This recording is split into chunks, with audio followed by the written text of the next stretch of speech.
New South Wales, Australia, and the language this afternoon is English. My name is Tom Kellerman, K-E-L-E-M-A-N. I'm conducting an interview with the survivor, Andrew Partos, in the city of Sydney, in the state of New South Wales and the Commonwealth of Australia. Today, the 27th of April 1996. Okay, Tom, camera's ready. There's one other thing. I say Partos or Partos?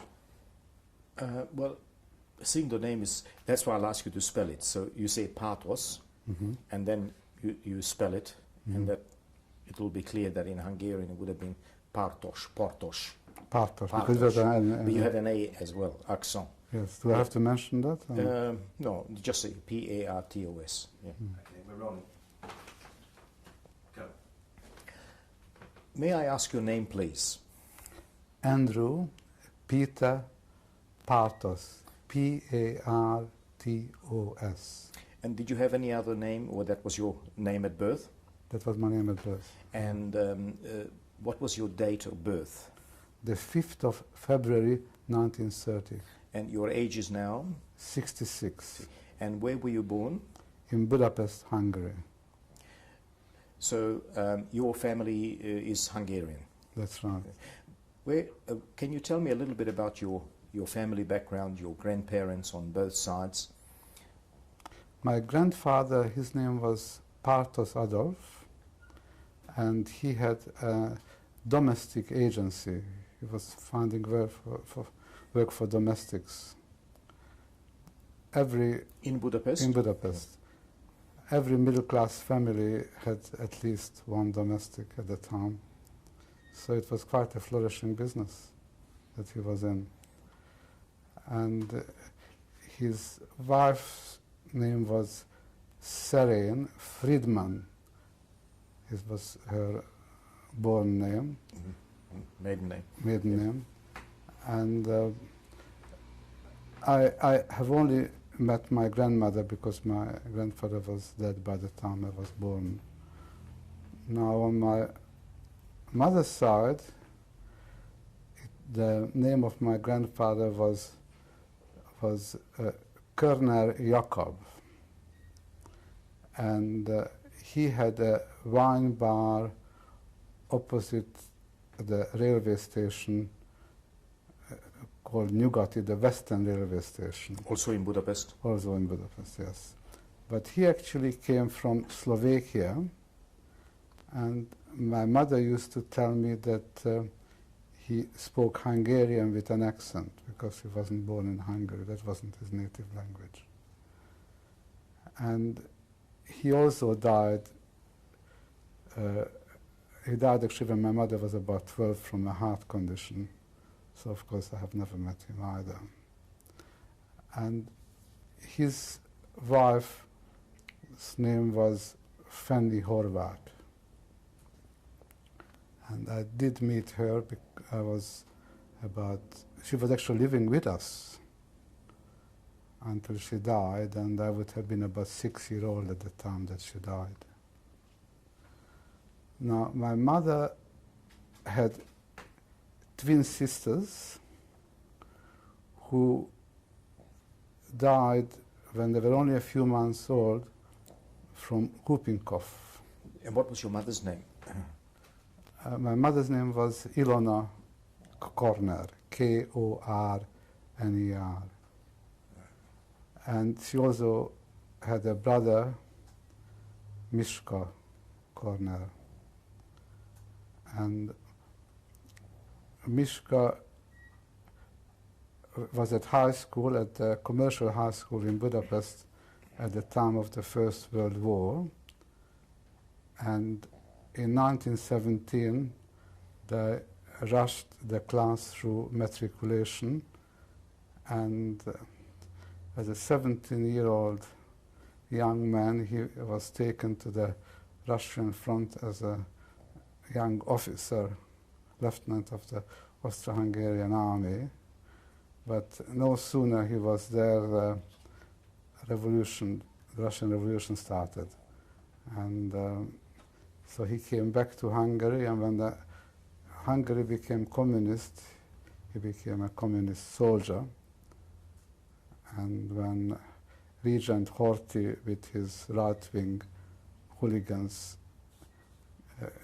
with the help of the French, came from the south, all communists had to escape, because those who were caught, especially if they were Jewish, they would have been hung on the spot without any trial. And he escaped to Vienna and lived in Vienna for a few years until such time as things calmed down, and then he came back to Budapest. And he became a film director there. And he was very popular because he was a bon vivant, a very handsome, very well-read, intelligent young man. And the women really absolutely adored him, including one of the famous Hungarian actress, Tolnai Klári, with whom I believe he had a relationship with. And he married, but within a few years his wife had pneumonia and died from pneumonia. And as the war approached, he felt quite rightly that Hungary is not a country to stay in. So in 1938 he actually left for Paris. And when the war broke out, he joined the French army, and he became a prisoner of war.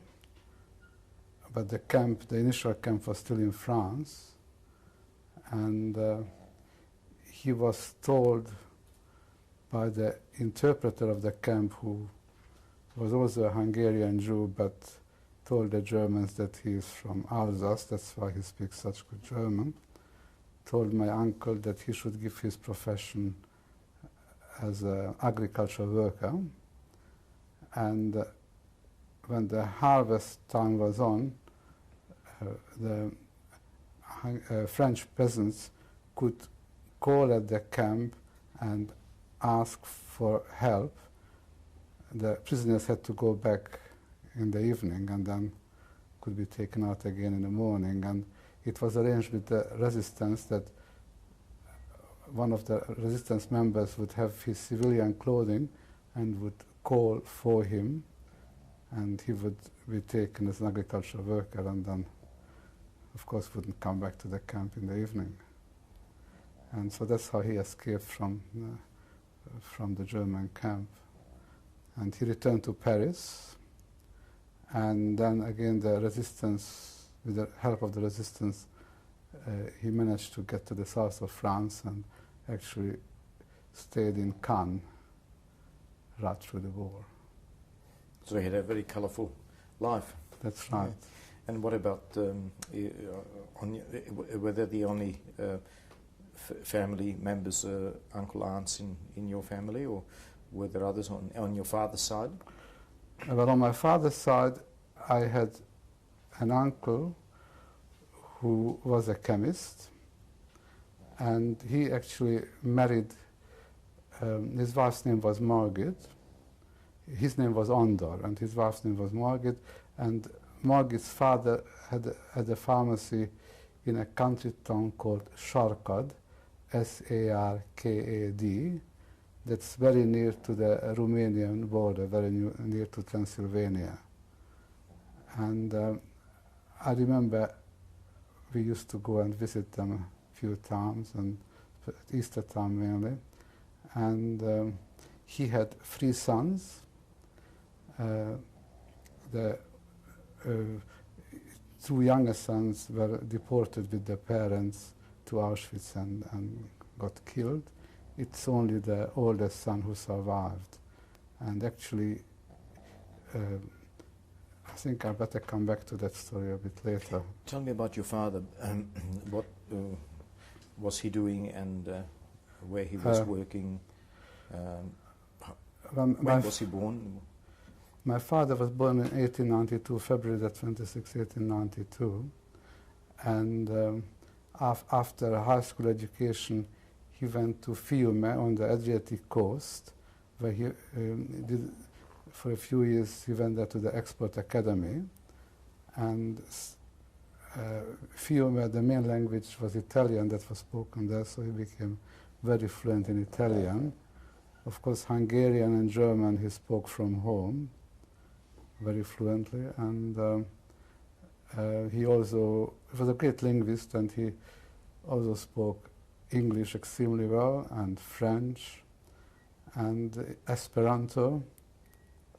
He thought that if everybody would speak Esperanto, then the world's problem would be over, because if people can talk to each other, then they wouldn't be fighting. So on your father's side, there were how many brothers or sisters?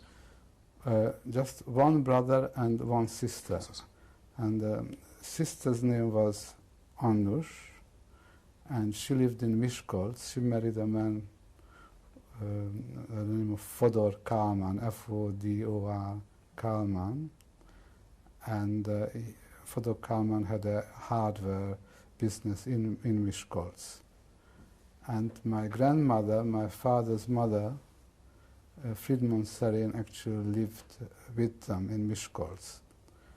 I also remember one occasion that we visited them, and I remember that my grandmother must have been already very, very ill, and she was in a very dark room, and she looked terribly old, and I felt very frightened and very depressed seeing her.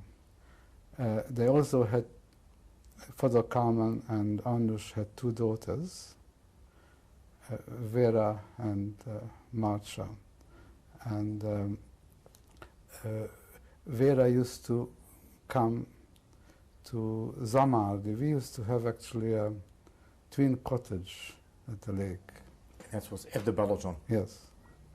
But I wonder if I should just come back to my father's education, how this all led to. Yes, so I mentioned that. That after he Fiume, he actually came back to Budapest, and he went to the university where he got a degree in economics. And then he joined the Anglo-Hungarian Bank, and he was such a hard worker and such a clever person that he became the youngest manager they ever had. And when the war broke out, he was in charge of the war loan. So that was the First World War? The First World War, that's right. And he was and that's why he was dispensed from military service. And apparently one of the symbols of donation was that they had a big wooden horse, and those who gave money, depending how much they gave, they put one nail or a number of nails into that horse. And my father had this joke, which is a joke on words in Hungarian, fából vasparipa, that out of a wooden horse you make a metal one, but that's a joke on words. And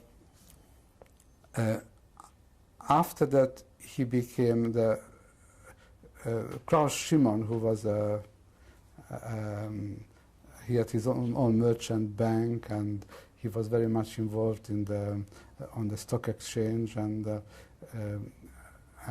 he asked my father to join him, and my father became his private secretary, the second person in charge, and they got involved also. Apart from stock exchange and merchant bank, they got involved in resort real estate and tourism. And my father used to bring people hunting to Hungary. Usually it was the aristocracy, the counts from Italy, and the paper magnate from France, and oil king from Texas. This was the type of tourists who used to travel to Hungary. It used to be considered very, very exotic to come hunting to Hungary. Like nowadays, I don't know, going to Mongolia perhaps. And one of the hunting stories actually was quite interesting, because what they used to do, they used to go hunting on feudal properties, of course with the permission of and assistance of the owners. And they used to have all the peasants who would make a big circle to make the game move out. And they used to mainly hunt partridges and pheasants and wild geese, wild ducks, a lot of rabbits.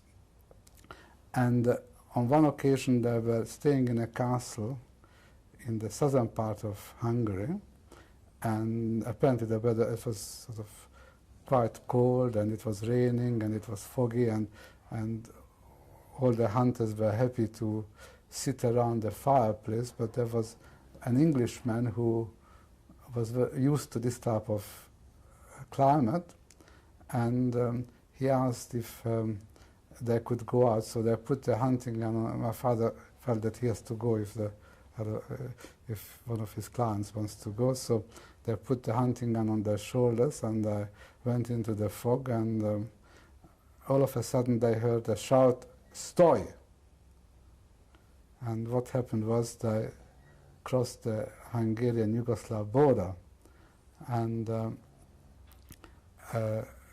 basically they were very lucky that the guard didn't shoot at them, and that they were not beaten up, because usually they used to do that type of thing first and ask questions later.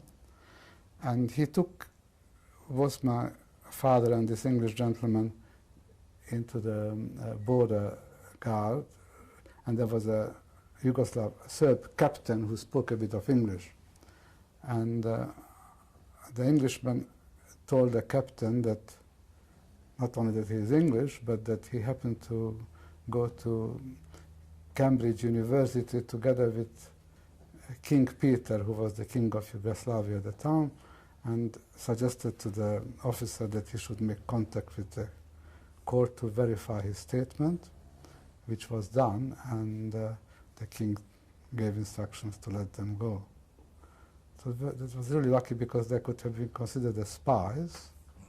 And but when would this been, in the 30s? That would have been in the 30s, yes, about 34, 34, 35. No, 35, yes, around that time. And so your father actually stayed with this business and until well, the late the other 30s? business was tourism, and what they owned a hotel at Balatonfüred, on the Lake Balaton, on the north. They also bought from the monastery of Tihany a huge piece of land which was bordering the lake between Szántód and Zamádi, and they subdivided it, and they built holiday cottages on some of them. And that there was quite a bit of interest in the middle class to purchase that type of property at the time, and so that's what he did until the anti-Semitic laws forbade him to be the director of that company. So when did that happen? In about 38, 39? I think it was about 40. Yeah, well, there was an anti-Jewish law already. 39, might have been 30 or 39, 39, yes. And then he was trying to find other ways to have an income, and he started a company with a Hungarian nobleman called Bilkei Gorzo Nándor. Bilkei is B-I-L-K-E-I. Gorzo is G-O-R-Z-O, and Nándor is N-A-N-D-O-R. And they set up a factory in Rákospalota, that's spelled R-A-K-O-S-P-A-L-O-T-A, that's near Budapest, which produced cinnamon essence, vanilla essence, and a powder that if you poured water on it, it became lemonade.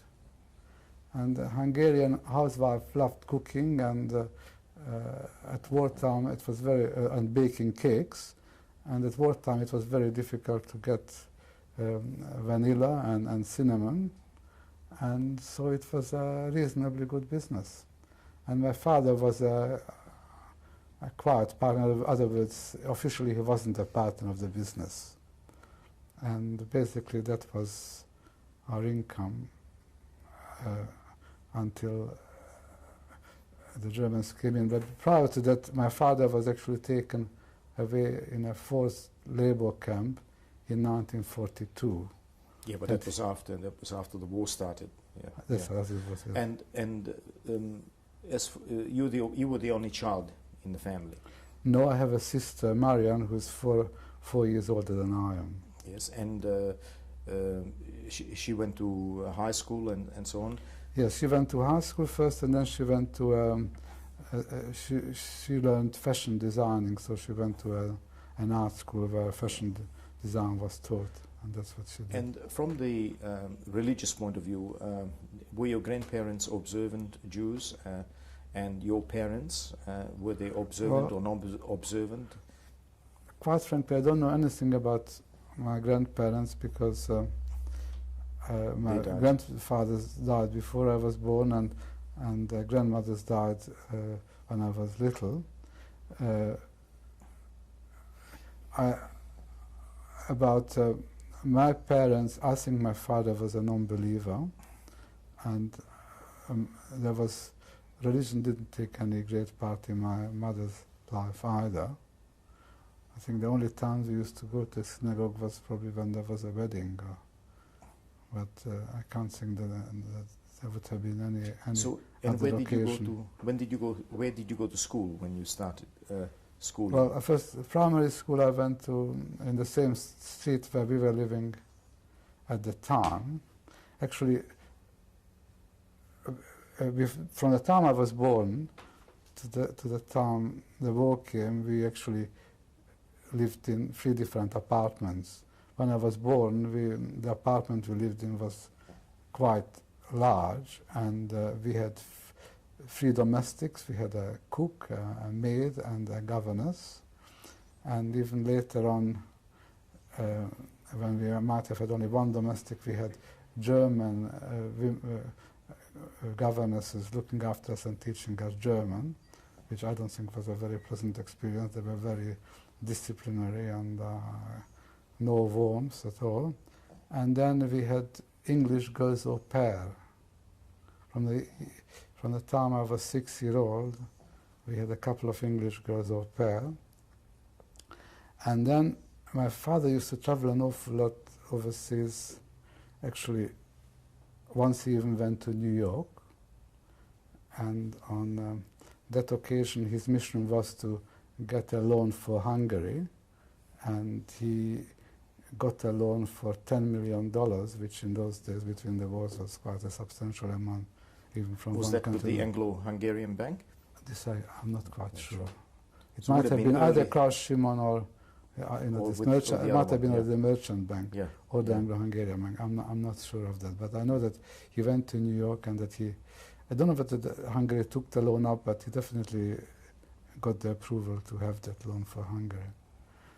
So he traveled quite a lot in Europe. And then in England he has been over 30 times, and he actually was recommended Swiss-French woman as a governess, Mademoiselle Cousin, Cousin, and she actually came from London, from the Kennedy household, because the father, Joseph Kennedy, was the ambassador in London at the time, and so I had the same governess as the Kennedys. As the Kennedys. Yes. So how did things change with the anti-Jewish laws?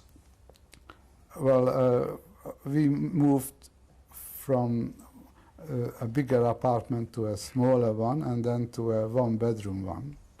By the time the war broke out, we were in Semerout, so we were living in a 1-bedroom apartment. So obviously my father's income was getting less and less, and there was less and less that he could do. And in 1942, he was taken as a forced laborer to a place called Tokaj, which is very famous for its wines. That's on the north eastern part of Hungary, and actually we went to visit him, and we stayed with a very Orthodox Jewish family for a few days, and during the time we were there, one of the boys was involved in a street confrontation by Christian boys that were throwing stones at them, and one of the boys had quite a serious eye injury, one of the Jewish boys, and I remember that they didn't even dare to report it to the gendarmerie because the official anti-Semitism was so pronounced that there wouldn't have been any point to do that. And so, was he in the beginning of at the outbreak of the war? Was he at all in the army? Because some Hungarian Jews were in the army right at the beginning. Yes. Well, no, he wasn't. Actually, he was sort of older than the army. So he wasn't eligible. He wasn't eligible. But he was eligible later to. And also, he never had forced labor camp. In the First World War, he wasn't in the army either. That's right, because he had exemption. That's right. Yeah. So, but he had to go to his forced labor camp, but they were not allowed to say what they were actually doing there. And we got this postcard, which is actually a joke on words in Hungarian, not in English, and it said, "I embraced a diplomatic career, Turkish ambassador." But the word Turkish ambassador also means I break stone. So that's how the family found out what he was doing. What he was doing, that's right. But he was, after a while, they were not badly treated actually, because somehow the Hungarian officers who looked after them were also elderly, and in that particular camp. And in that particular camp, so there was no.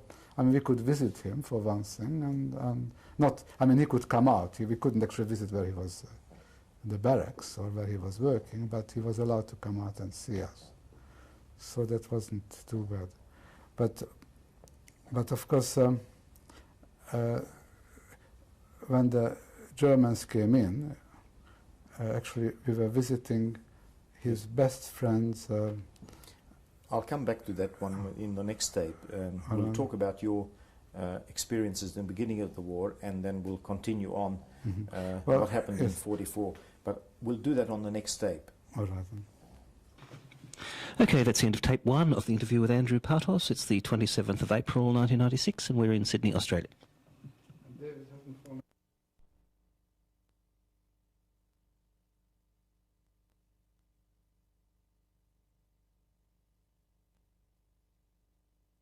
The 27th of April 1996, and we're in Sydney, Australia.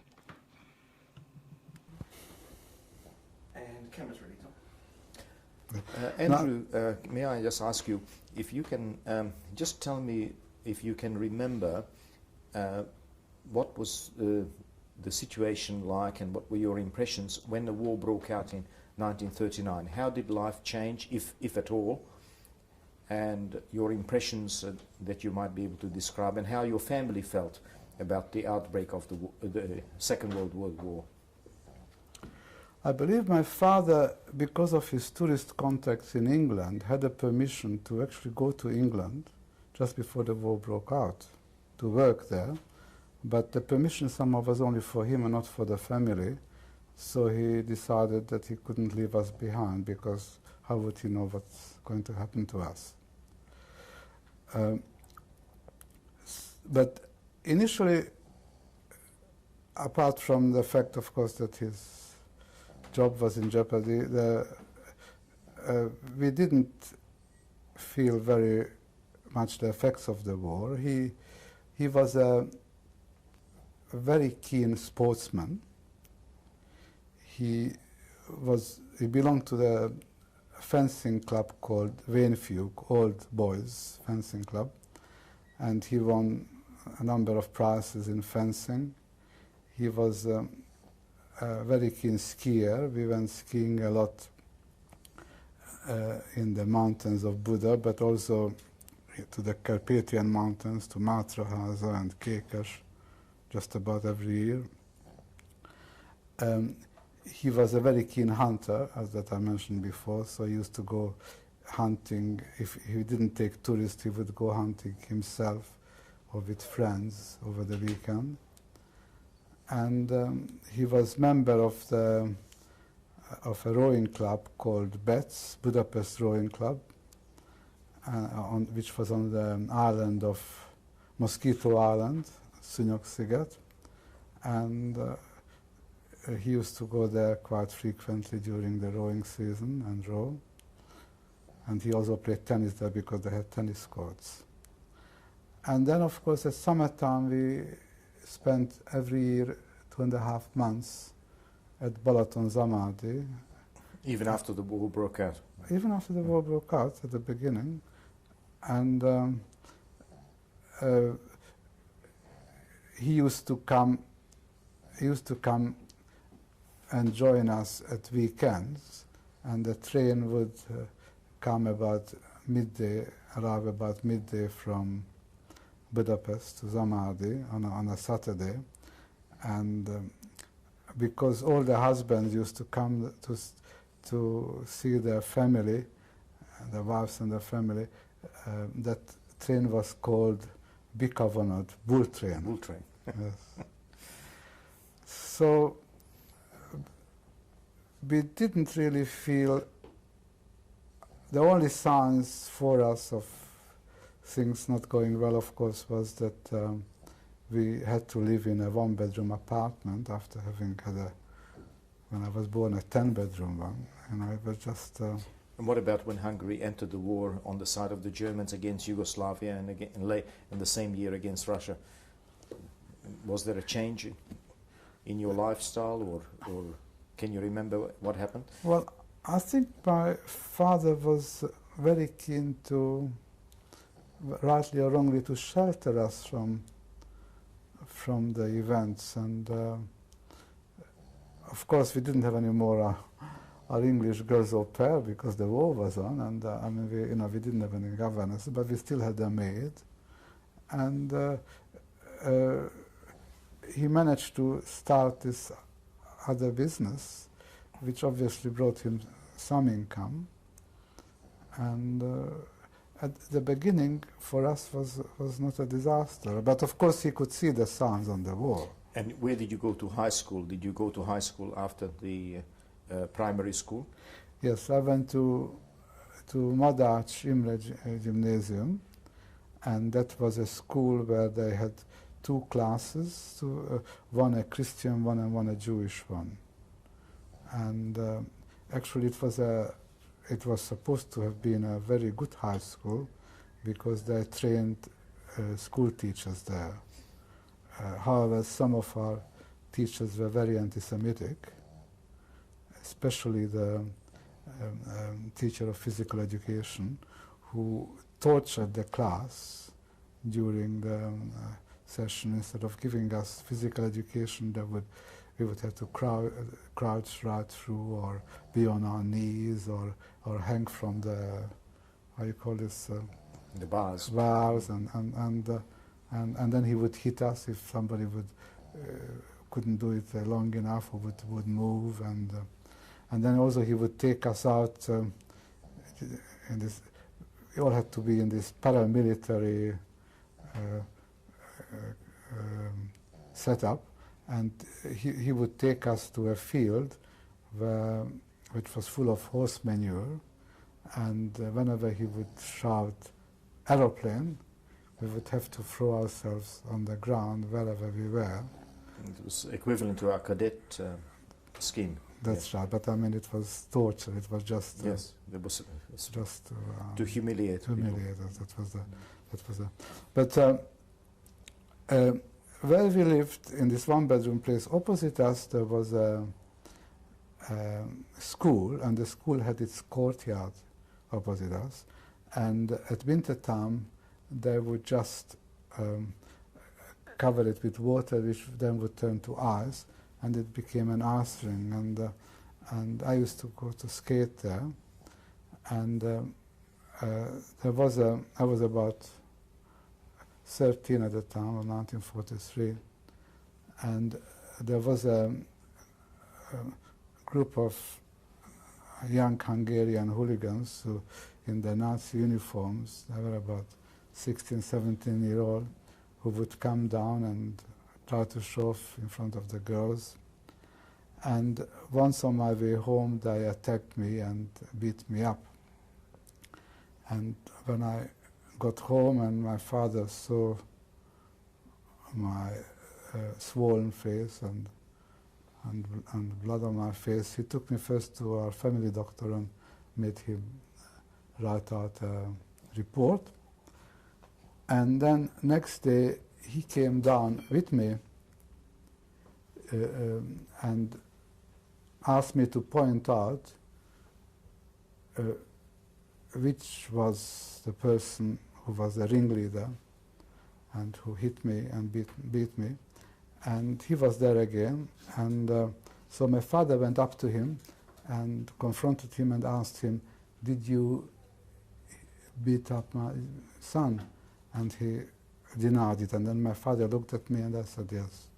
So my father then started to beat him up. He never once lifted his hand, the Nazi fellow. He just eventually collapsed on the floor. And then the teacher who was in charge came to investigate what happened.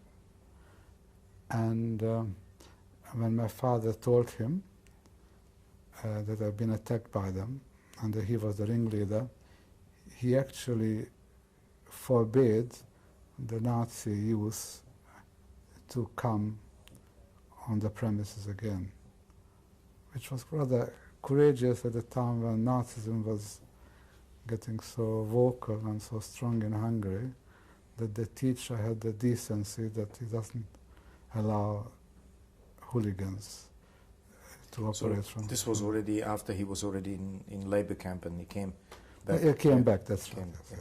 Yeah, let him back. Yes. Then tell me, what happened? Did you think that Hungary will escape the war, at least within the country, in 1943-44, or did you had any ideas what was happening? The Russian front was getting closer and so on. No, but we were sure that eventually the Russians will come into Hungary. So did you know what was going on during the war? Did you follow the war? Well, my father was listening all the time to the BBC broadcast, and so we really not only did that, but we did something which, in retrospect, was pretty foolish, and that was, though it didn't get us into trouble, but it could have, and that was that we had on the wall in the bedroom a map of the African campaign and a map of the Russian front, and we followed the events with little flags, and according to the latest BBC broadcast, and actually when my father was arrested, we even thought that it could have been that the maid has informed, but she didn't. So what happened? So these were the war years that were quite reasonable. The family managed to live in Budapest. And what happened in March 1944 when the Germans came in? That was a Sunday, the 19th of March, and actually I was with my father, and we were visiting his best friend's mother, who was bedridden in Buda. And his best friend was Terry Miklós, T-E-R-Y, Miklós. He was a doctor of medicine, and he was on the Russian front as a forced laborer. As it turned out, he never came back. And my father used to visit mother time to time, and we were there when we got a phone call from my mother, and I could see that something serious must have happened, because my father said, we better go now, we have to go. And straight that we were outside, he told me that my mother was told by actually a French prisoner of war who was living in Hungary and who became a friend of ours, and he knew everything what was going on. And well, he somehow escaped to Hungary, and he was free because Hungary and France were never at war. But he said that Germans came in, and that's how we knew about it. And so we went straight home, and Monday I went to school, and Tuesday when I came home from school I heard the news that my father was taken away. There was as a hostage. Was he taken by Germans or Hungarians? It was a German officer and a Hungarian policeman. I think they used the Hungarian policeman to sort of legalize their presence. And first he was taken to the Rabbi Institute. Oh yes, Rabbi seminaries. Rabbi seminary at Röksila Street. And they kept him there for a while, and then somehow he managed to write a message on a piece of paper with our address on it, and he threw it to a passerby, and that person brought it to us, and the message that he sent didn't make any sense. In Hungarian it said, "Kérlek ír Sándornak Turára, csókolom Aladárt." And my mother, after having read it a few times, because the message didn't make any sense to us because we didn't know any of the people that he was referring to in the message, but when she finally put the first letters of the words together, it said Kistarcsa, which was the concentration camp. So obviously that's where they were taken. And Kistarcsa is spelled K-I-S-T-A-R-C-S-A.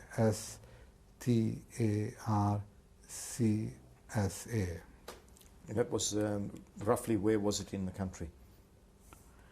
Well, quite frankly, I've never been there, but I think it's about 30 kilometers from Budapest. Yes, it's not very far. It's not terribly far. But you were actually allowed to send food parcels to them.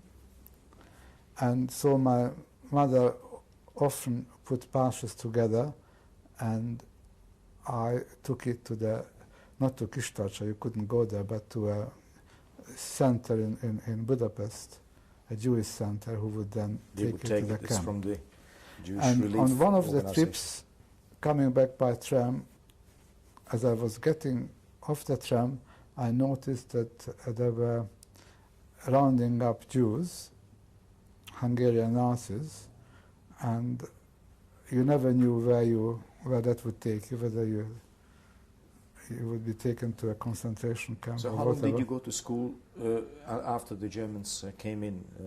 A few days or a week? No, I think it might have been a couple of months. A couple of months. Because I went to the Jewish school, and we stopped after the second day. no, We were sent home. I still remember going to school with a star, actually, for a few days. I think when the stars came, so we went to school for 1 or 2 months still. Yes. Yes. And so I noticed coming off the tram that they're rounding the Jews up, and I decided that I will try to run away. And because I had the star on too, of course, I had to wear the star at the time. And but they have spotted me, and ran after me and shouted and said, if I don't stop, they'll shoot. So finally I stopped, and they took me to, with others, to a building site which was bombed, and we had to clear the site up. And after curfew, mind you, later on they allowed us all to go home. So, but of course... So that would have been April, yes, or May 1944. But in fact, how news travels, somehow my mother found out, not only that I was taken away, but where I was taken to, and she came down and went up to the German fellow who was a German soldier who was in charge, who told her that we will be left free in the evening, and she shouldn't worry. Well, she couldn't do much more, and they did let us go. So what happened to Marianne? Where did she go to school?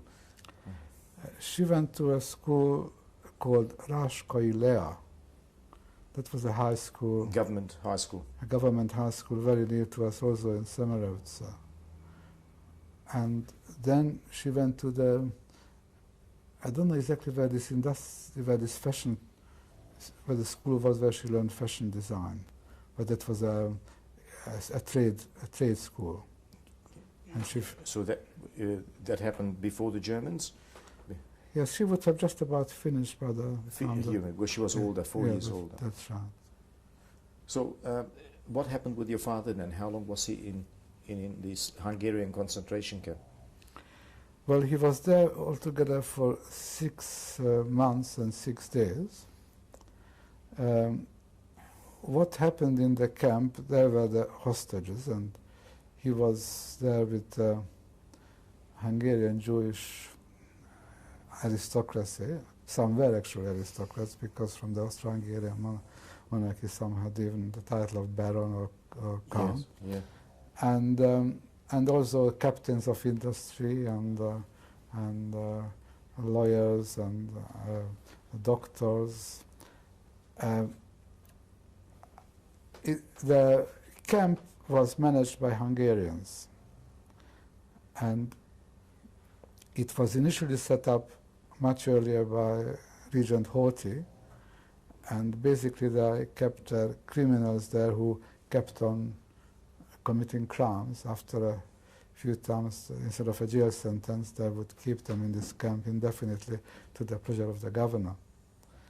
And Eichmann decided to deport all the Jews from this camp, and he came with his brigade, and he ordered the commander to hand over all the Jews to him. The commander happened to be a decent fellow, and he said that he is under the orders of the Hungarian government, and he has not received any instructions to hand over anyone, so he can't. And then Eichmann said that he'll shoot the camp up if he doesn't obey. So finally he gave in, and the deportation started. But that would have been which month? June or July?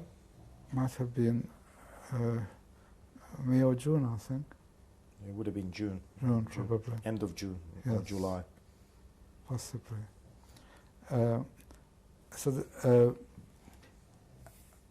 The commander sent a message to the barrack that my father was staying, that they should all take their stars off.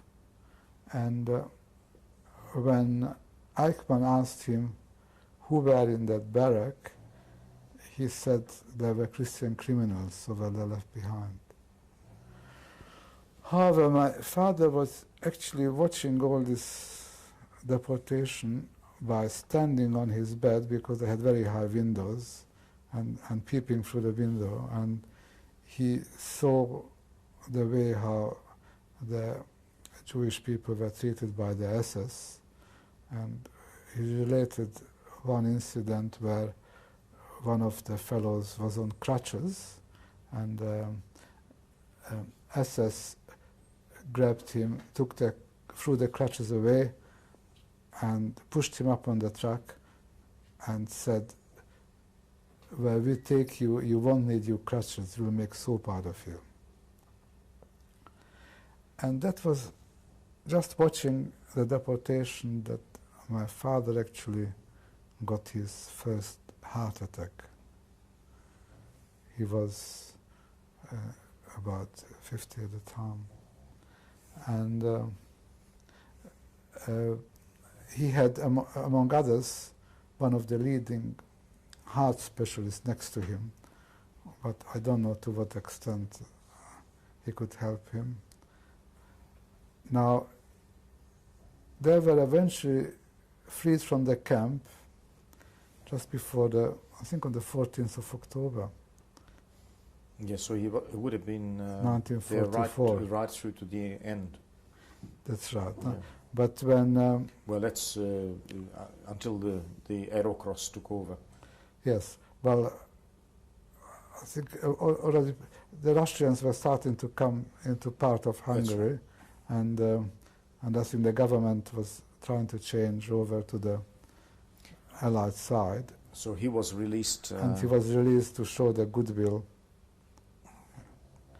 Yes, I think that must have been very close to 15th of October. He came home with one of his mates, who was actually a Polish-Jewish doctor. And when Poland was invaded by the Germans, he happened to be near the Hungarian border, and he escaped to Hungary. And Hungary and Poland were not at war, in fact they were friends. Yes. So until the Germans came in, he was free. But of course, once the Germans were in, he was also arrested and taken to Kistarcha. And he was actually from Warsaw, and he was married, and Warsaw was occupied by the Russians, and his wife, he knew that his wife was deported from Warsaw to Siberia by the Russians because she was also Jewish, but she was the wife of a Polish officer. Yes, but that must have happened later because the Russians only took Warsaw in January 45. No, but that was once when they divided. One part of Warsaw, which was on the other side of the river, that was in the hands of the Russians since the summer of August 1944. Yes, I mean that was already at that time. And how did he know that his wife? Well, I don't know. Obviously, somehow I don't know how he found out, but he knew that his wife was taken away by the Russians, and he was showing his documents, which showed that his nationality was not Polish, but Jewish. And he said, "I can't understand you Hungarian Jews that you are so proud of being Hungarian, because look at what the Hungarians are doing to you." He said, we say that we are Jewish, not Polish, because the Poles hate us, they don't want us. And of course we wanted to fight against Germany, against Nazi Germany, but our nationality, if anybody asks us in Poland, we say we are Jewish. So how long was your father at home before the Aerocross Nazi grabbed power in October? Now, what happened on the 15th of October, my cousin, Andor's oldest son, he was a forced laborer at a German military airport in Budapest. And he came to visit us, and he had somehow a day off, and he said to my father that the Germans told them that they shouldn't rejoice that Russians are coming nearer and nearer, because they will always have time to kill them. And what did my father think? And my father told him that the Germans tell an awful lot of lies, but that one I would believe. And told him that if you stay there, you are sure to be killed, and if you escape, you might be killed if they catch you as a deserter, but you have a chance. And so actually he stayed with us, because when the Arrow-Cross people took over, my sister said that she doesn't want to stay any longer in the Star House. So you, Yeah, actually, what I didn't tell you about the Star House. Yes. That the house we lived in became a Star House. So that was lucky. So that was lucky in itself. But of course, we had to have. My father was in a concentration camp, but we had to have accept other people to live with us. And a very close friend of ours, Dr. Fényes Irene, a woman doctor, and her son, who was about my age, George, moved in with us, and so did my aunt Rosa, who was my mother's father's sister. And she was a very slim, tiny, quiet, gentle woman, and she lived in this little alcove that was built for the chambermaids that was of the kitchen. But you couldn't imagine a more gentle person than her. So on the 15th of October, we decided to leave, to take our stars off. So I think this will be stop this tape, and then we'll continue on the next one. Thank you very much, Andrew. Okay, that's the end of tape 2 of the interview with Andrew Partos. It's the 27th of April 1996, and we're in Sydney, Australia.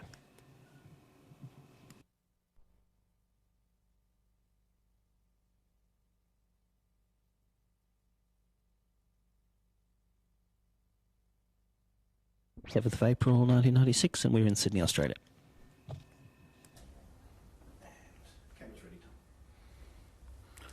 So my sister had a Christian boyfriend who was working at the Hungarian Railways as an officer. Initially they met in Balaton-Zamardi, where we had a cottage. And he had an apartment in Király utca, and his family escaped to the west, to Germany by that time, not to be in Hungary when the Russians come in. And he gave us a key to his flat, that in case of emergency we could go there. So we split up in two groups.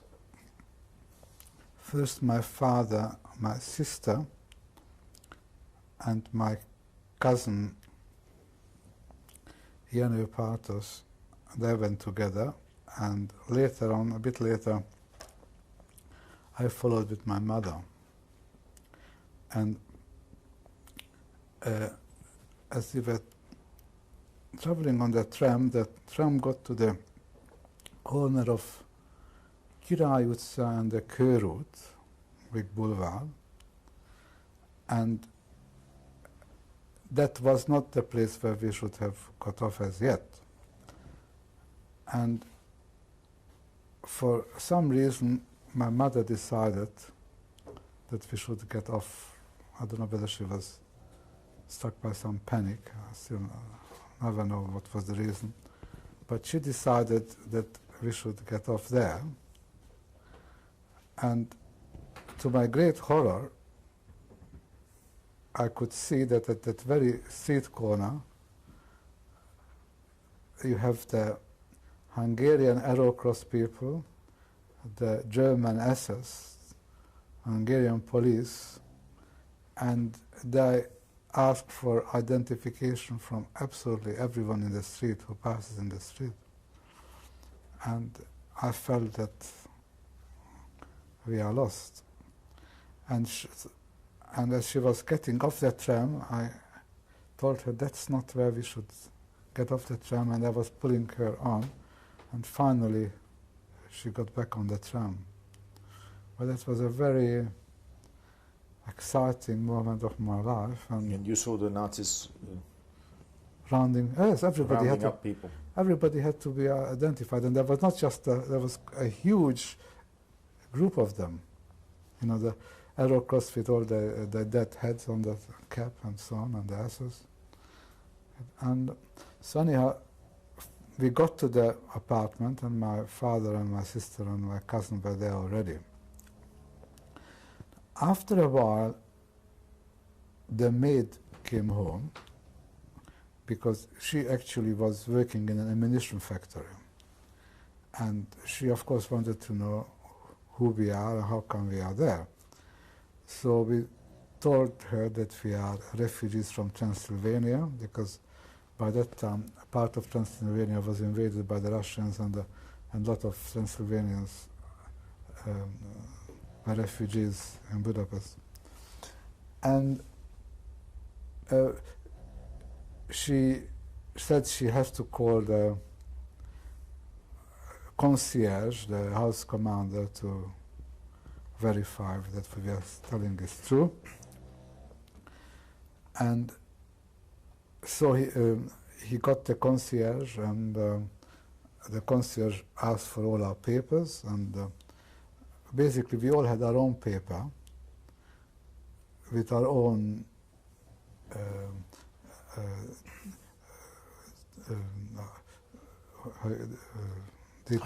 identity details.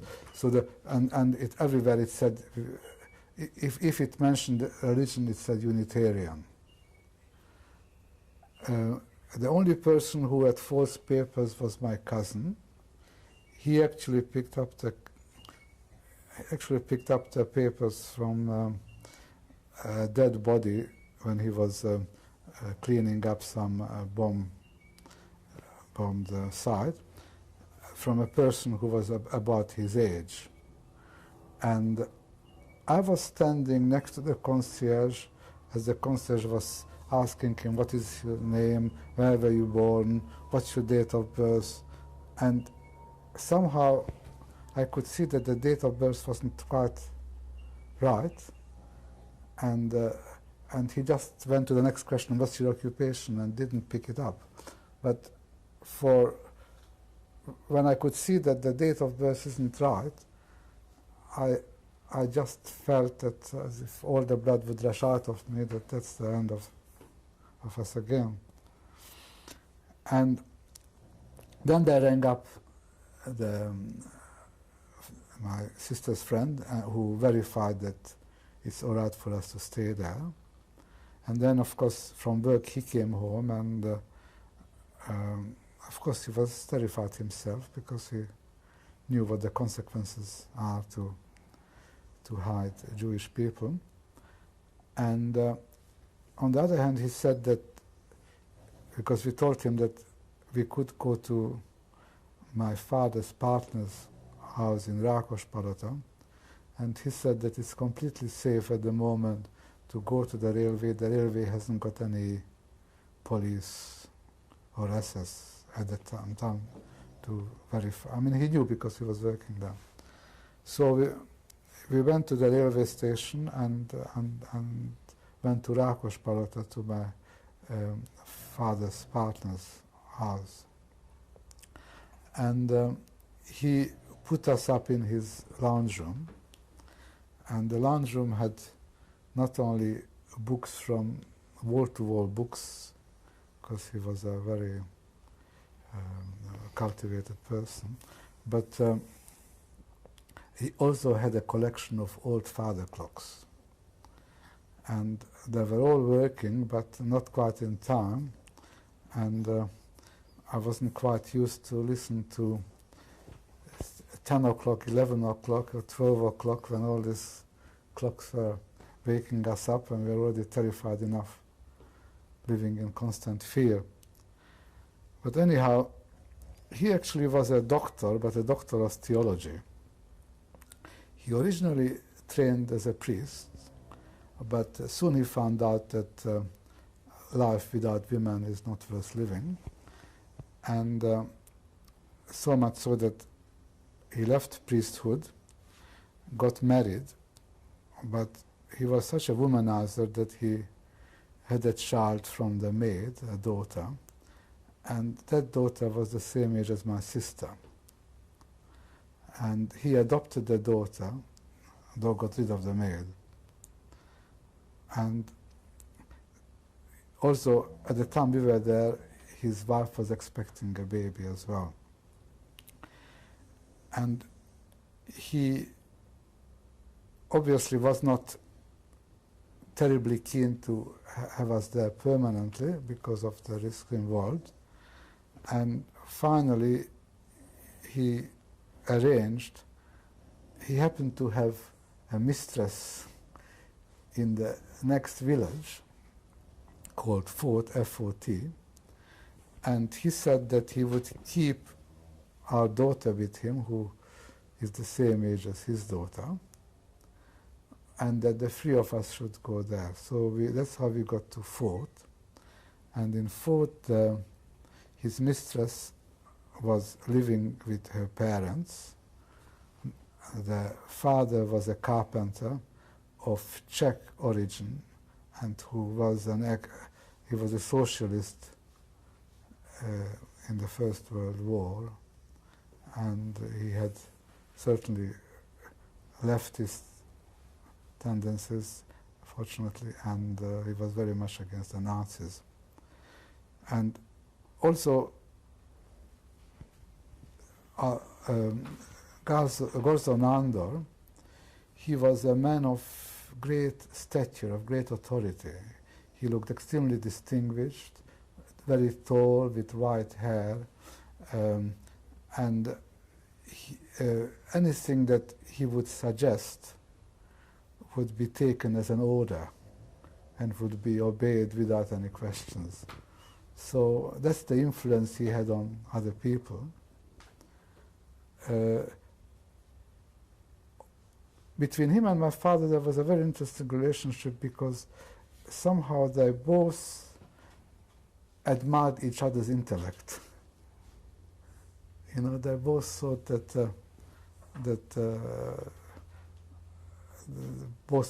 the other person is extremely clever and cultured person, and there was a mutual admiration between them. But I'm talking about the effect he had on others.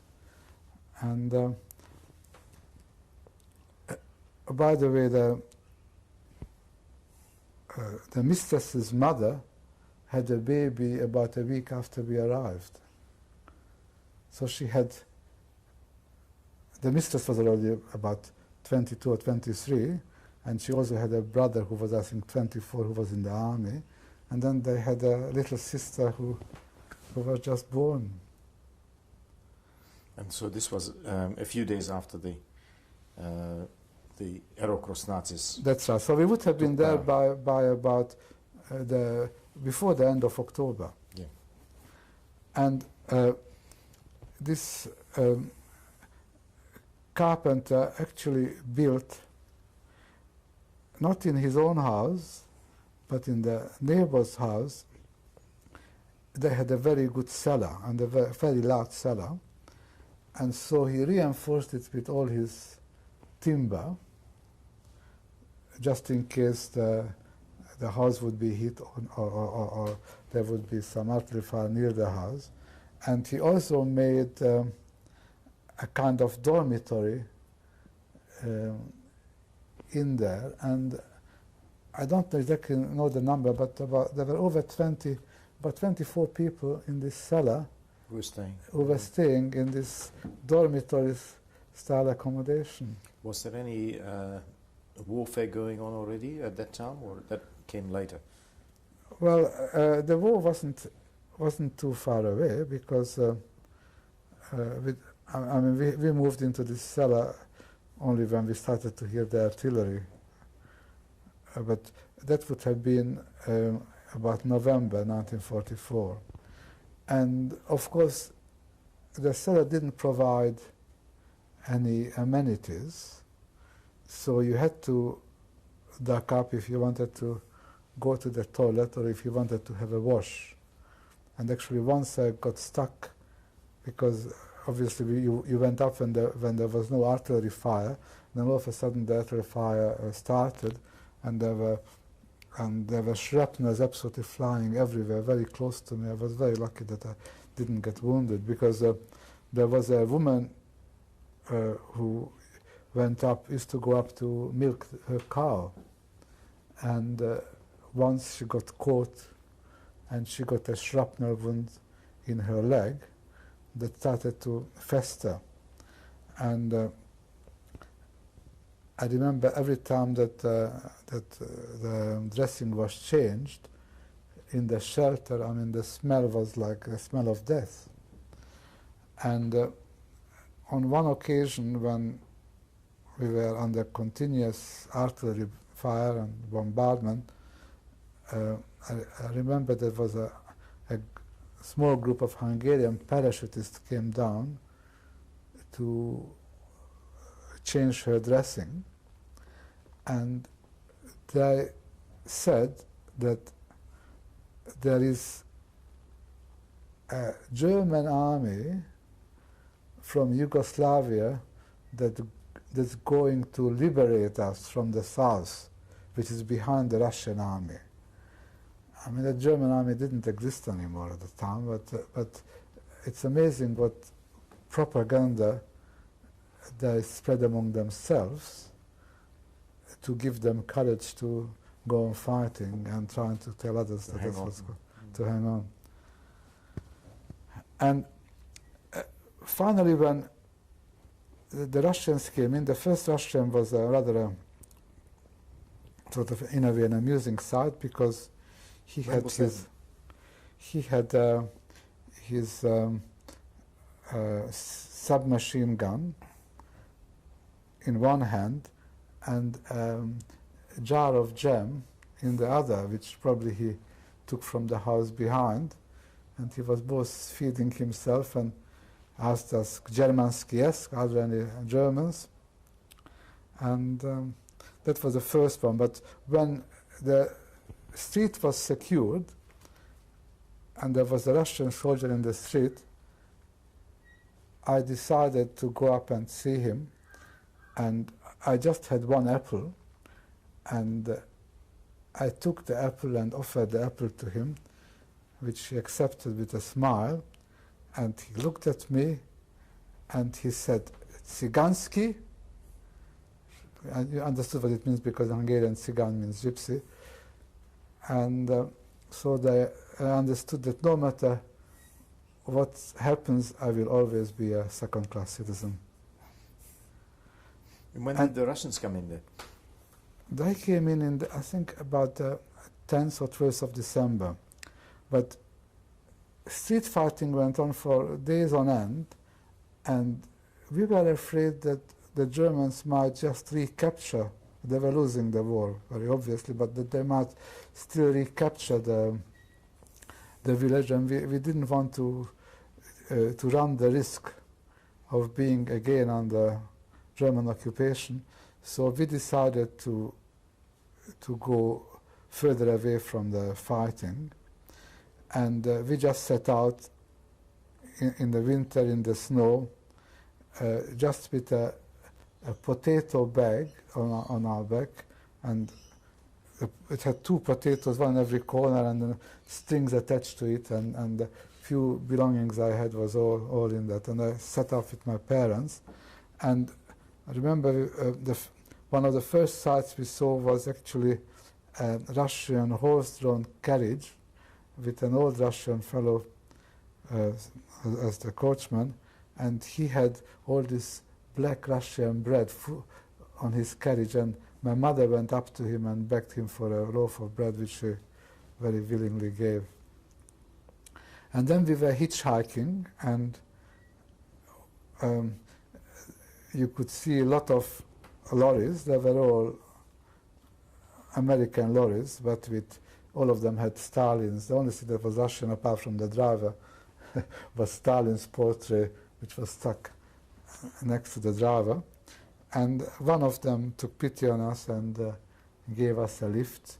We didn't know where he was going, but he was going away from the fighting, so that was good enough for us. And that's how we landed in Asod. And in Asod, we stayed with a peasant woman who would give us accommodation but wouldn't give us food. And what we had to do time to time is that she milked the cow, brought the milk in, and then she went out again. We would drink some milk and then replenish the milk with water so that she wouldn't notice that we took some of her milk.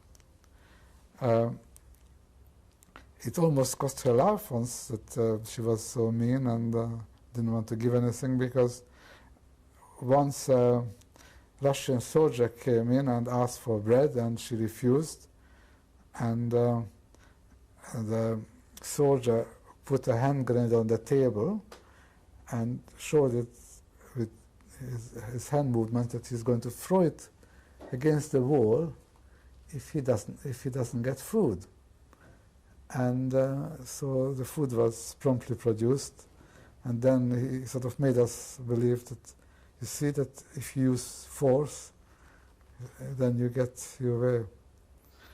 Most of the peasants always had food somewhere. Oh, of course. That's right. And we were actually taken by Russian soldiers every day to work at the hospital at Asod. We had to peel potatoes there from early morning to late in the evening. And for our effort, we were given very rich soups. And that's the type of soup that, potatoes, cabbage, meat.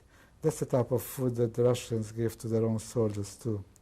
So that was at least very nourishing.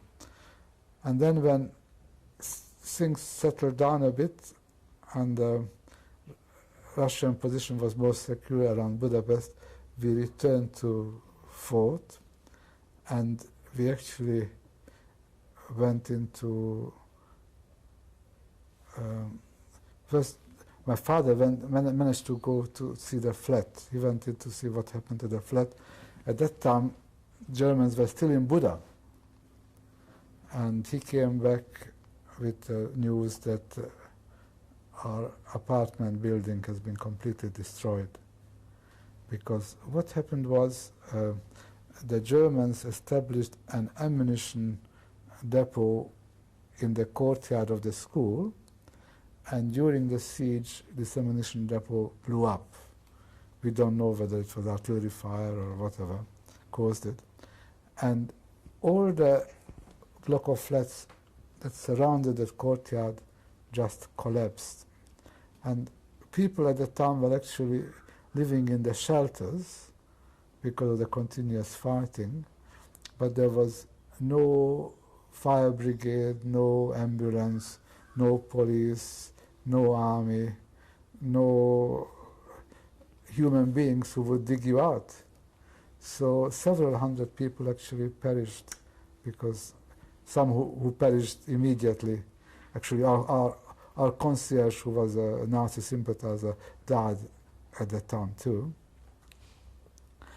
But a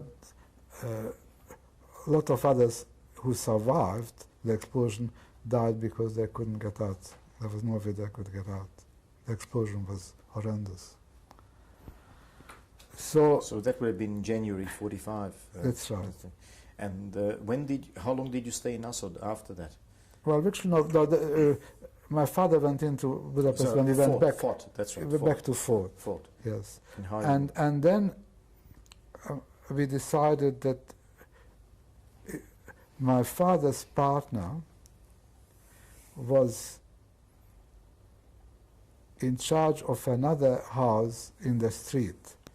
Those people left, the inhabitants of that house left for Germany, and they left the key with my father's partner so that he would look after it. And he felt that both for our sake and for the sake of the owners, it's better if we are there, because if the house is abandoned, it's going to be looted, whereas if there are people there, at least it's preserved. So we moved into that street, and there was some food there as well. And because all good households in Hungary had flour and sugar and fat and tins of food and conserves of jam and tomatoes So you were and very whatever. lucky. So, well, it wasn't, you know, you couldn't live on it for months, but you could live on it for a short time. And then what happened was a Russian Jewish sergeant was put up to live with us. And he knew by that time that we didn't have any food. And he was very well liked by the officers, because he made the uniform. And so he was a very nice fellow. And he actually managed to get us regularly food from the officers' canteen. And it was interesting to note that in the Russian Communist Army, the officers had a three-course meal, whereas the soldiers got a rich soup, nothing else. You wouldn't imagine that there would be such distinction at wartime especially, but it was. And so he supplied us with food like that for a while, and then when things were settling down a bit, he actually managed to get from, I think, Transylvania, some flour and eggs that I think he was buying them somehow from the peasants, or it was done through his instruction, and we could not only have some, but he used me to sell it. And at the age of 15, I became the sole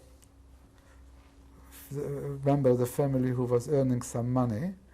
I took the eggs into Budapest and on one of the boulevards in a bombed-out shop front, and I stood there, and in no time I could sell the eggs, because there was no food to be had. And so we lived in Fort for a while, until such time as we managed to, because we were bombed out, we managed to get an apartment by the authorities, which was in Dezsőfi Street. Which district was it? It was near. Where was it near? It was near the Körút. I think I don't know if it was still the fifth district, but it was a rather depressing, dark place. It was. But you were lucky to have it. But we were lucky to, yes. In fact, one of the things that people tried to do, and we did, was to give one room of furniture to someone, because we felt that if we are bombed out, then perhaps at least one room of furniture would remain. And we actually gave one room of furniture to one of my sister's boyfriend's friend, and we saw it ourselves. This building only had one artillery piece, and that exploded in the very room that our furniture was in, which was only in splinters. We also gave some of our jewelry to a Christian friend of my sister's, who was her colleague at the fashion school, and they claimed that the Russian took it away, though when Maya visited them, she saw some of the pieces in their display cabinet. but she didn't say anything. But you were happy to be alive, and that was the most That's important. right. Now, of the rest of the family in the country wasn't so lucky. In Sharkad, where my uncle was the chemist, he and his wife and two of his sons were deported to Auschwitz and murdered. So only his oldest son survived, who came with us. But he actually, after we left Kiraitsa, we went separate ways because he wanted to get back to Sharkad because he wanted to find his fiancée, who was a Christian woman. And they actually eventually got married and had a daughter. And the rest of the family also from the country. That was the other part of the family. In Miskolc, my aunt and her husband and their daughter, who married during the war, where all the three of them were deported to Auschwitz and murdered. Vera, the daughter's husband, survived, married my cousin's best friend. The two of them were actually teachers together at a kindergarten. And he came out to Australia, to Sydney. So that's the surviving. Yes. So now the other daughter, March, she got married to a primary school teacher and lived in Vats, and they had a son and a daughter about, I think, when we visited them, I think it was about 4 and 6 year old. We'll talk about the post-war experiences on the next tape, and thanks a lot. We will continue. Wow. Okay, that's the end of tape 3 of the interview with Andrew Partos. It's the 27th of April 1996 and we're in Sydney, Australia.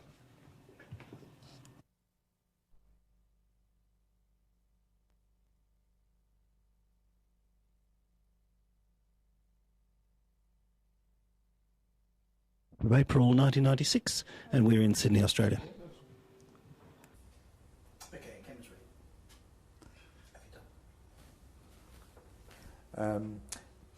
Andrew, if you can tell me, please, what you did from early 1945 when you got back to Budapest, whether you went back to school and how the family lived.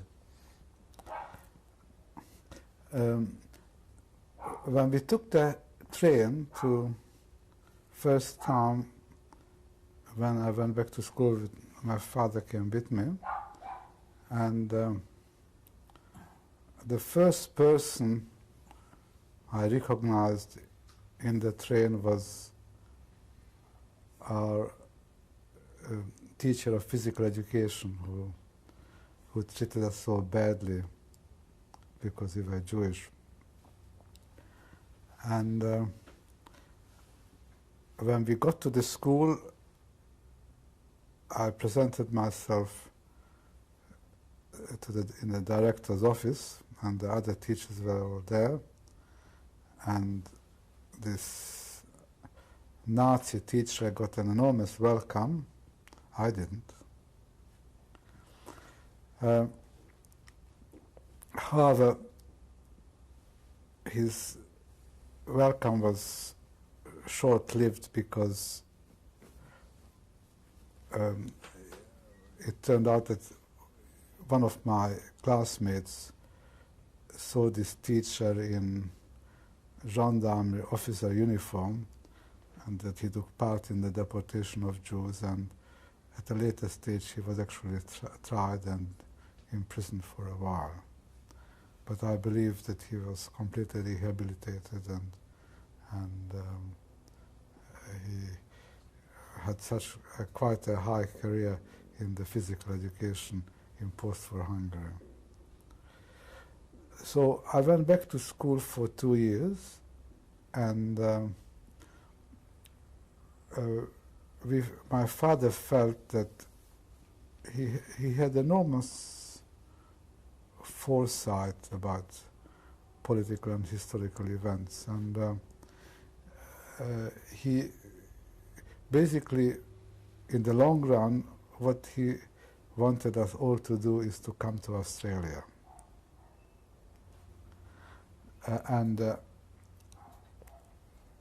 My sister got married in 1946. She met her husband to be at the British military mission, and so soon after that they got married, she left to England, and I was trying to leave to join my uncle in Paris. He invited me to come there, and in 1947 it was comparatively easy to obtain a passport. You still had to prove what's the reason for your trip, and one of my uncle's friends, who also was in the film business, said that he's sending me out to the French film school because I'm showing a lot of promise, and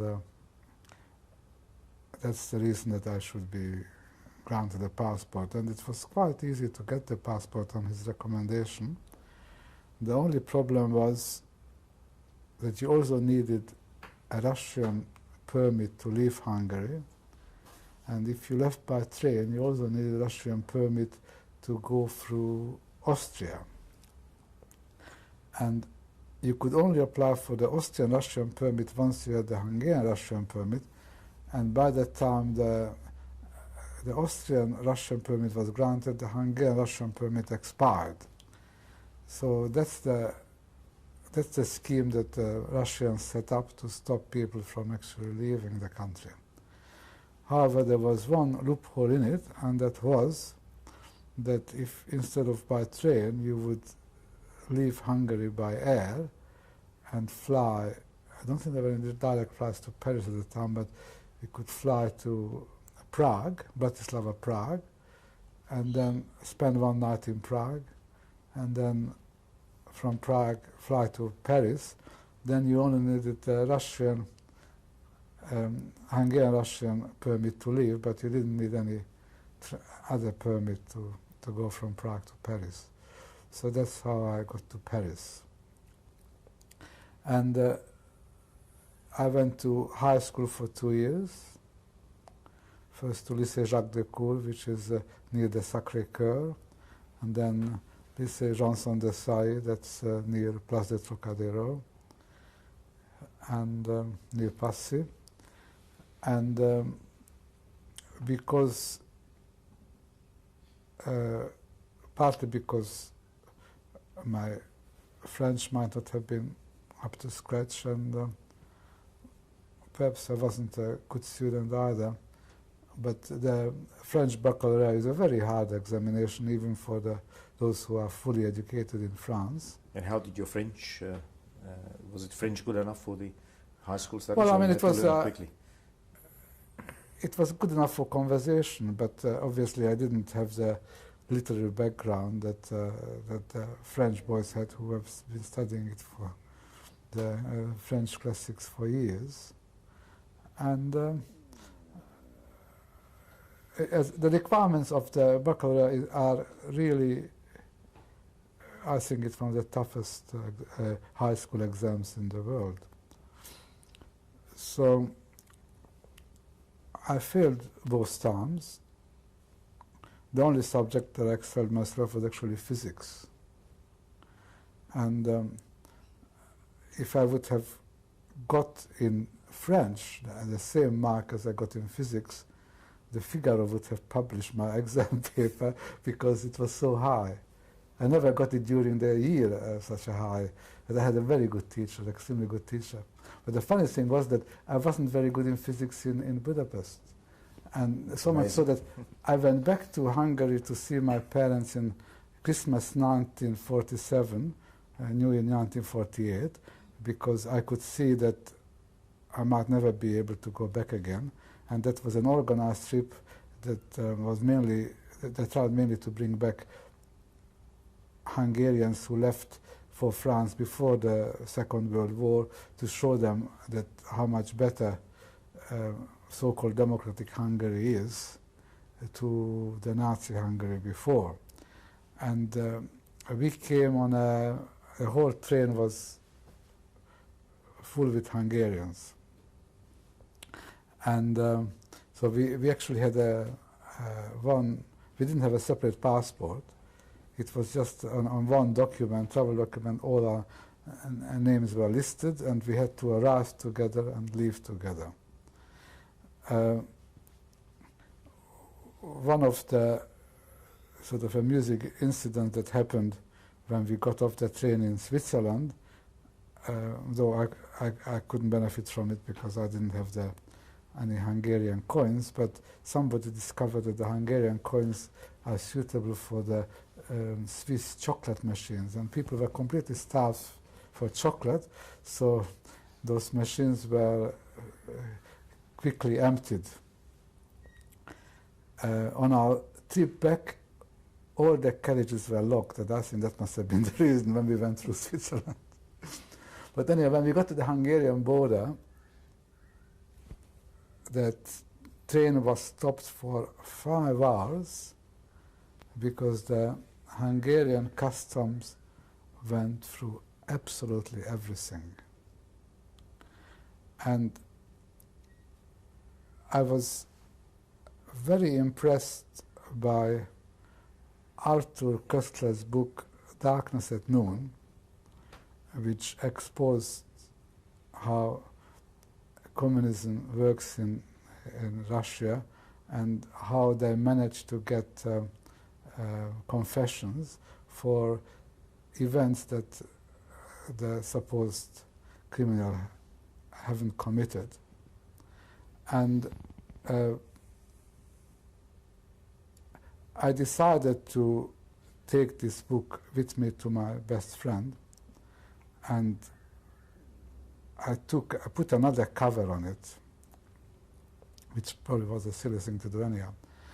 Fortunately, they didn't search me, but they searched everybody else, and so I got the book through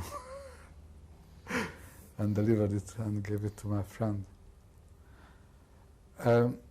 In Hungary, you could see that the situation was just so depressing and so... Compared to France? Oh, yes.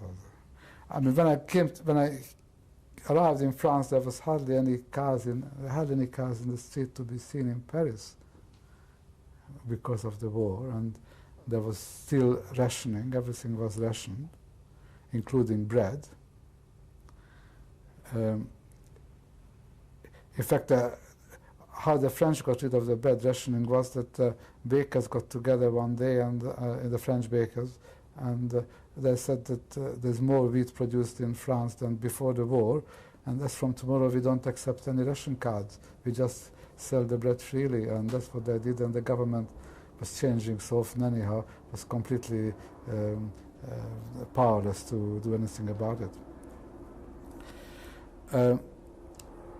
So I found my parents in a fairly depressed position, because I mean, I could see that they might never see me again. And after I left, my father was actually sent on one trip from the factory he was working for. I forgot to tell you, he was working for this padlock factory. He was together with the owner in the concentration camp. That's how they became friends. And already before the war, that lock and padlock factory was exporting to 30 different countries. And he took my father, both because he was an economist and because of his knowledge of languages, to reorganize the export. And in a matter of 3 or 4 years, they were actually exporting to 58 countries. And my father was sent, after the factory was nationalized, to the West to promote their products. And that's how he got to France. He managed to visit my sister in England, and he went to Denmark and Sweden as well. And when I took him to the train, he asked me which are the communist papers, and I had to buy him Humanité and so on. You really had to play, everybody had to play a part in the communist system of something that you were not. And so he made sure that he had Get the right papers. he had the right papers when he was going back. And as the train pulled out, I know that when you separate from someone, you always think that you'll never see them again, but I really had this very strong feeling that I will never see him again. And I never did. That was in 1948. Then, of course, situation became much worse with the Marshall Plan, and you couldn't travel basically between the East and West anymore, with the Iron Curtain coming down. And my father wrote to me a number of times asking me to come back to Hungary, but I knew that he was supposed to do that, because he was constantly accused that his children are in the West. You know, that was taken as a criminal act. Anybody who has contact with the West cannot be a true and faithful communist. From then on, they sent him on some trips to Romania and to Bulgaria. And he kept on with his language studies. He studied Spanish and Russian and Bulgarian, and I believe he enjoyed that, especially to Bulgaria, very much. He seemed to be getting on with the Bulgarians rather well. And in 1953,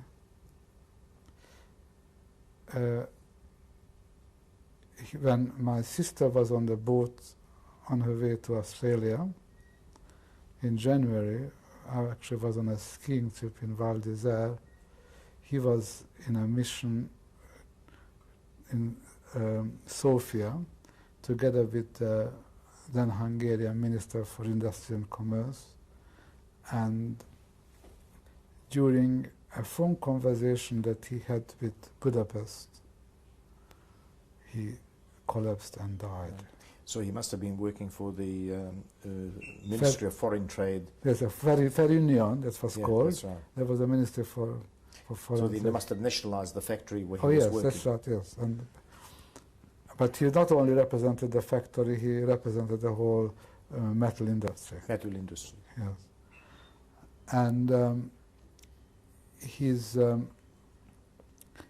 coffin was brought back to Budapest, and apparently there was it was really like a state funeral, because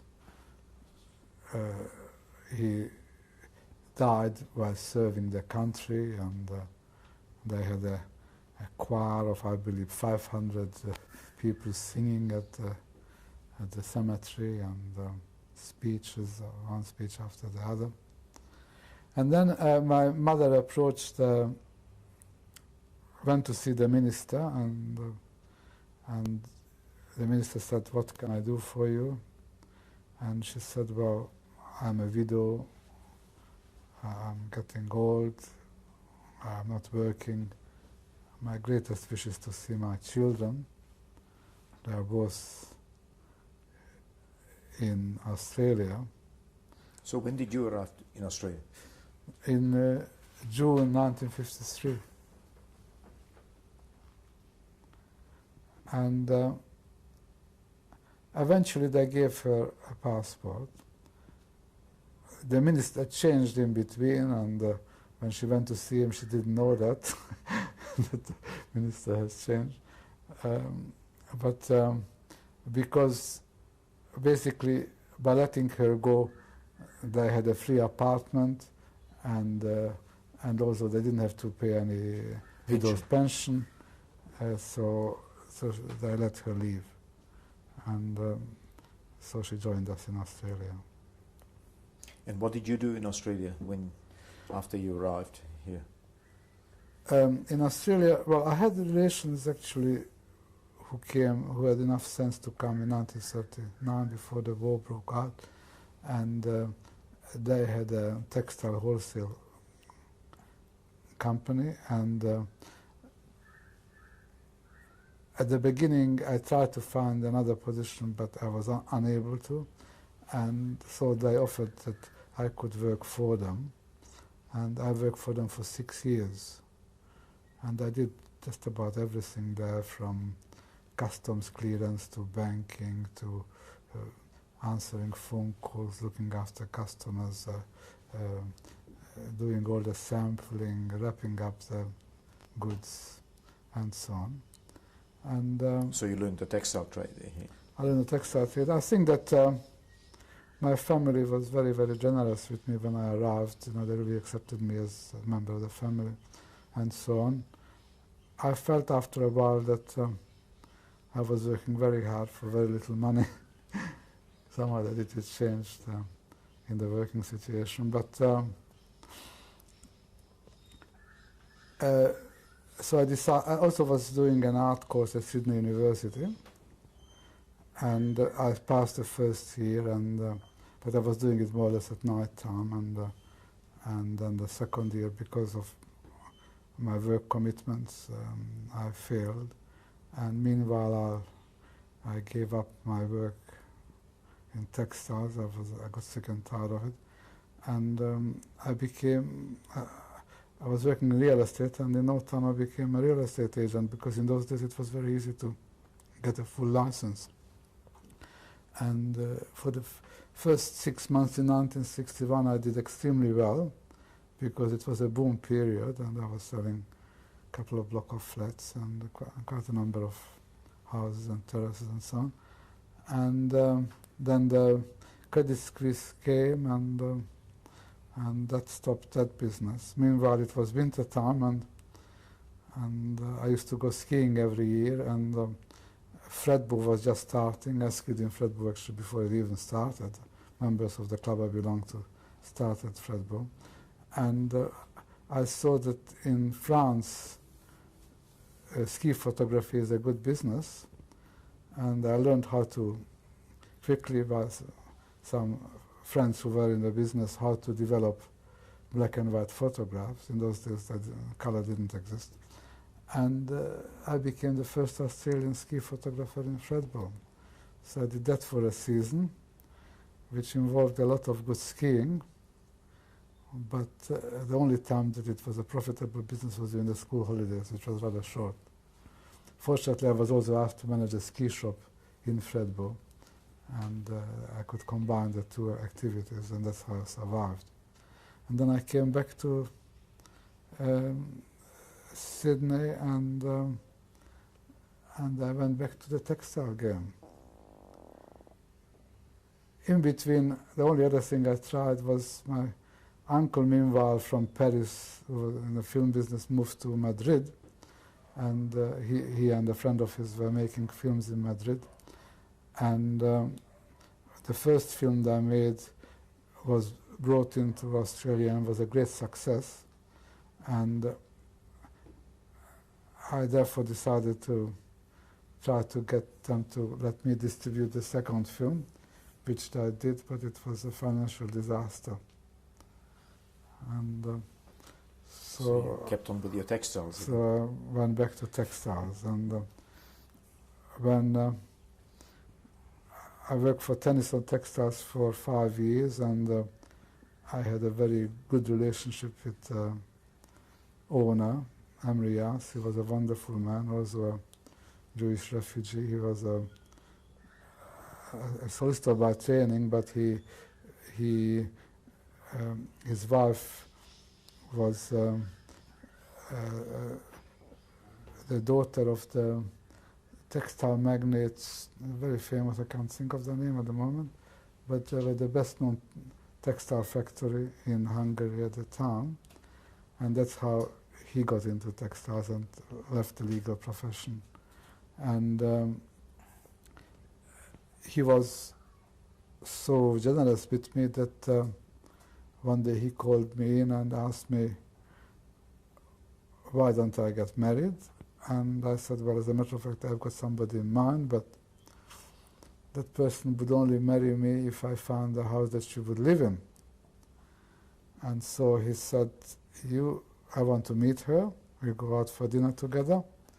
And afterwards he said, you found a house and we'll give you an interest-free loan towards it. So that will be part of the purchase price, that we give you an interest-free loan. And that's how we found the house we live in still now. When did you get married? Which year was it? That was on the 24th of July, 1965. And I married Robin, R-O-B-I-N, Ellen. She was a physiotherapist and she started a private practice at Taylor Square, and she did extremely well there, because not only because she's got very healing hands, but also a wonderful personality, and she was very much liked by her patients. And then when she got pregnant, and she found locums who worked for her, and she worked part-time only from then on. So when did your first child was born? When Was your the 1st of August 1968, Anthony was born. And then on the 10th of December 1970, Vanessa. And I really felt that I'm on the top of the world, because I'm married to a wonderful person, and I've got 2 lovely children. And they both went first to the local primary school. Anthony showed great interest and talent to music from a very early age, and also to dance. So he was involved both in ballet dancing and in learning the piano, and he auditioned for the New South Wales Conservatorium High School, where they only accept 25 children every year, and he managed to be one of the 25. So he went for 6 years to high school there, where he studied not only piano but French horn and composition. And that's how he got interested and involved in electronic music as well. And then after that he applied for the film, television and radio school, and normally they used to accept about 25 people a year. Usually most of them would have had to have some previous experience in the film industry, one way or the other. But the year that Anthony applied, they decided on drastic cuts, and they only accepted for the 3-year course 12 people. And he was a bit discouraged by that, because he thought that his chances to get in would be absolutely minimal, but he still went ahead and went through all the process of various, not only interviews, but they really test your talent in so many different ways. And before even he set for the high school certificate, he was informed that he has been accepted. Yeah. And so he did the 3 very year. talented. And your daughter went to high school And as well? our daughter went to Sydney High, and partly because Robin went to Sydney High, which is a very good Selective school. selective high school. And during their early years, we always took them to various trips. So they have been to the Loyalty Islands in New Caledonia. We took them to Fiji with us. We also took them twice to Europe. So they've been both of them have been to Portugal and Spain and France and Austria and Switzerland and Hungary. And both times there was also skiing holiday, once in France and once in Austria. And Vanessa showed a great interest in horses, though she did earlier, she was also doing ballet with the same ballet school as Anthony, but animals, but horse was her main love. And she did a lot of riding, and finally we bought her a horse, and which we kept a few kilometers, and she looked after the horse at Oxford Falls. And she also won many prizes in riding. Yeah. And every winter we used to go skiing. We would take them up in the Australian winter to the snowy mountains, and so every year I had a skiing holiday with us too. Andrew will continue on the next tape with your life story. Thank you. Okay, that's the end of tape 4 of the interview with Andrew Partos. It's the 27th of April 1996 and we're in Sydney, Australia.